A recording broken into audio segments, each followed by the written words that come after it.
ایک ضروری مسئلہ ہے جس کے بارے میں اکثر بھائی سوال کرتے ہیں کہ ہم نے ایک نئی بات سنی ہے،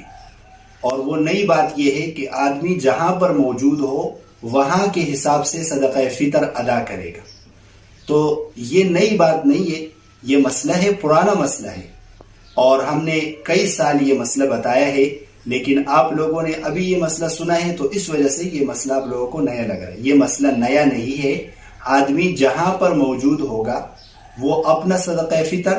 اور اپنے نابالغ بچوں کا، بیوی کا اس میں شامل نہیں ہے، اپنا اور اپنے نابالغ بچوں کا جو صدقہ فطر ہے وہ اس ملک کے حساب سے ادا کرے گا جس ملک میں وہ موجود ہے، چاہے وہ سعودیہ میں ہو، چاہے وہ